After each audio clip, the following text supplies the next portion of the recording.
Right, Holcomb here, Punch Out Boxing. Delighted to be here with my neighbour of sorts, Lillie Winch, Enfield girl. Yeah, it's been a busy few months for you. Third fight coming up on December the 7th. You got Bojana Libishevska. She's had 70 plus fights. So you're moving fast. Yeah, that's what it's all about, isn't it? Moving up, moving down in weight, stepping up each time, getting better opponents. So that's what I'm here for. Yeah, I've read the box rec notes on it. It says the fight's scheduled at lightweight. I know when I spoke to you or Leon after your debut, you said you'll play with the weights for a few fights, see where you're comfortable at. Is that what you're still doing, experimenting? Yeah, I think so. I think we're definitely going to try to come down a little bit more. Probably super feather, maybe even feather one day. But yeah, I'm still young. I'm still early in my career, so it's all about just taking my time and doing everything at the right time. Absolutely. How do you assess your first two fights then? Just speaking to Toomey there, and he was saying that, as you'd expect, debuts, you want to put on a show, especially, I wonder with yourself, you've got like quite a big support base. Does that sort of throw your game a little bit because you feel almost under pressure to do something spectacular rather than just let it flow naturally? I think it's more for the sake of like Johnny. I want to do well by Johnny, do well by my coach, do well by my manager, and put on a show for them more than my fans and people who come and support me. But obviously, I want to put on a show for them. They spent their hard-earned money, so yeah, it's quite a lot of pressure. But I put in a lot of hard work behind the scenes, so it's only what it's supposed to be. You know what I mean? So yeah.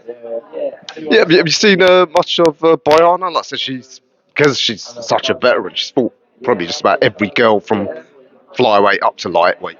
I watched her last fight with Kate McLaren. Tough girl, strong girl. Comes forward a bit, put the pressure on her. She goes back a little bit, but she's quite good at keeping her range. So we just work on that, and then we execute on the 7th of December. Yeah, and that's quite a size difference. I mean, Kate's fights up at welterweight, so I mean, how big is this girl? Yeah, I'm not sure, but all the girls come down. Everyone's got to come down and wait. So we'll just see what happens on the night. Have you and your coach have you assessed like where they think you are in terms of what the plan for the year ahead is going to be in terms of where you're going to move, or is it just still take it fight by fight because you are that young? Yeah, I think we take it fight by fight. We obviously do have conversations about the future and what the future holds, but right now, the main focus is December the 7th, and that's what I'm training for right now. So anything past that is spoken about after that. So right now, it's December the 7th, and then we'll see what will come after that. Of course, you'd be focused on the next fight at hand. I just wonder though, as novice pros, do you guys, like in private, look at other potential opponents, not for next, but for, oh, okay, that girl, she's around my weight class, she's pretty good. One day, do you speculate in that way? Yeah, of course we do. We watch all the up and coming fighters, all the fighters that are world champions now, see what we're up against.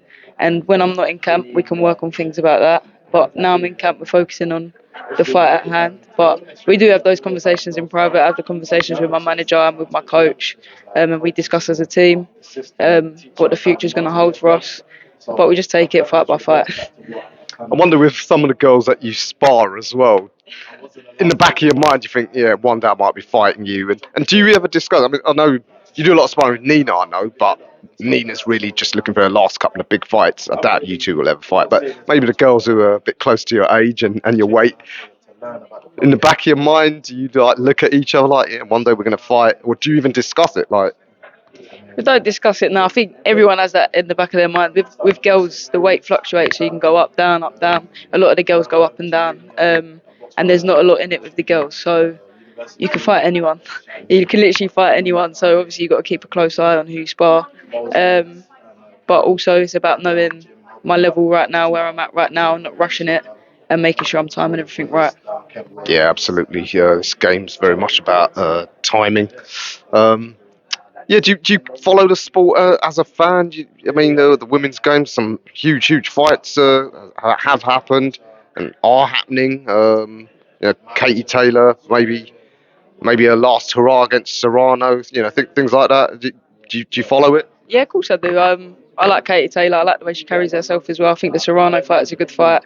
The rematch needed to happen. That last one was a war, especially that fifth round.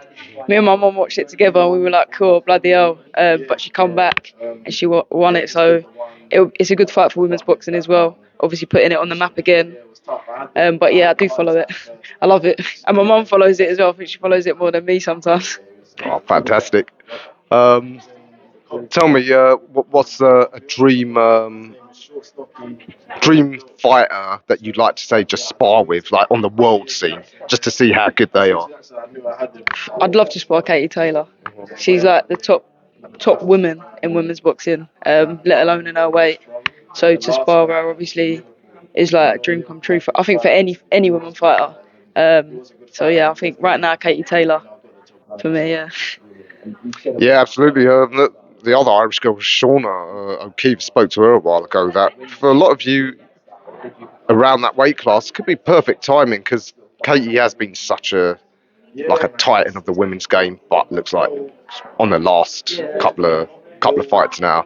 So it's almost perfect timing for you girls. One of you to come in, or a lot of you to come in and sort of fill that void as the next star. Yeah, 100%. But I think Katie Taylor she's one of those people who's got the fight inside of her. So even though she's getting older and coming to the end of her career, I think she's still got the fight inside her. So I don't think it would be that easy for a prospect to walk all over her. She's still like an experienced veteran. So I think a lot of people might think they walk all over her, but they won't. Like she's the top level. So yeah, you gotta be careful, carry yourself well, and just keep it at that. She's top level, man. She's elite.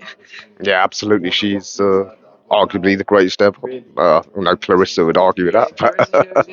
But, all right. Well, like I said, for yourself, still early days, but it's great that you've been keeping active.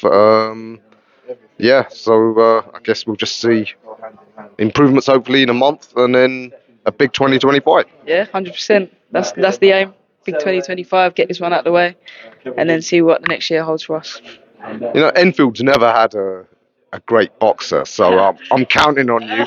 Yeah, I gotta bring it home now, and I.